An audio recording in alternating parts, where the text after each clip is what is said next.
Fakta bahwa sebenarnya sungai di bawah laut sudah dijelaskan dalam Al-Quran ialah salah satu fakta yang sangat menakjubkan mengenai Al-Quran yang ternyata telah terbukti di kehidupan nyata. Sungai bawah laut sebenarnya terdengar mustahil bagi logika manusia.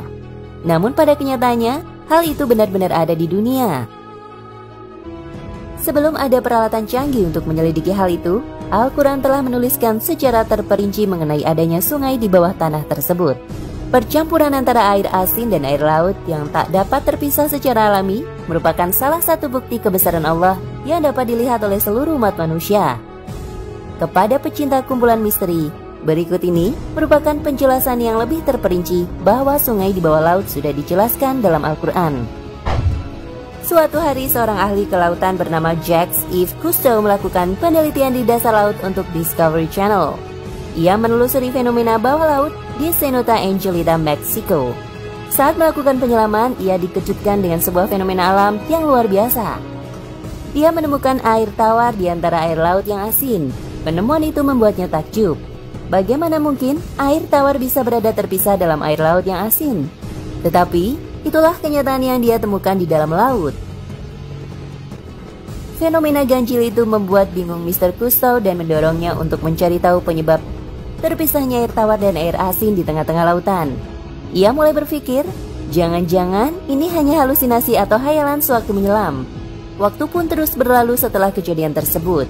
Namun, ia tak kunjung mendapatkan jawaban yang memuaskan tentang fenomena ganjil tersebut. Sungai di bawah laut itu ditumbuhi daun-daunan dan pohon. Para peneliti menyebut fenomena itu sebagai lapisan hidrogen sulfida, tapi tampak seperti sungai. Yang menjadi tanda tanya para ahli, mengapa air yang mengalir di sungai bawah laut itu rasanya tawar? Sesungguhnya, sekitar 14 abad lalu, Al-Quran telah menjelaskan fenomena itu. Simak saja surat Al-Furqan ayat 53. Dan dialah yang membiarkan dua laut mengalir atau berdampingan. Yang ini tawar dan segar, dan yang lain sangat asin lagi pahit. Dan dia jadikan antara keduanya dinding dan batas yang tidak tembus. Fenomena unik dan aneh itu juga telah disebutkan dalam surat Ar-Rahman ayat 19 hingga 21. Dia membiarkan dua laut mengalir, yang kemudian keduanya bertemu. Di antara kedua tak ada batas yang tidak dilampaui masing-masing. Maka nikmat Tuhanmu yang manakah yang kamu dustakan? Sampai pada suatu hari, ia bertemu dengan seorang profesor muslim. Kemudian ia menceritakan fenomena ganjil itu. Profesor itu teringat pada ayat Al-Quran tentang bertemunya dua lautan. Surat Ar-Rahman ayat 19 hingga 20 yang sering diidentikan dengan terusan Suez. Ayat itu artinya, dia membiarkan dua laut mengalir, yang kemudian keduanya bertemu. Di antara kedua tak ada batas yang tidak dilampaui masing-masing. Kemudian dibacakan surat Al-Furqan ayat 53 di atas. Selain itu dalam beberapa kitab tafsir, ayat tentang bertemunya dua lautan tapi tak bercampur airnya diartikan sebagai lokasi muara sungai, di mana terjadinya pertemuan antara air tawar dari sungai dan air asin dari laut.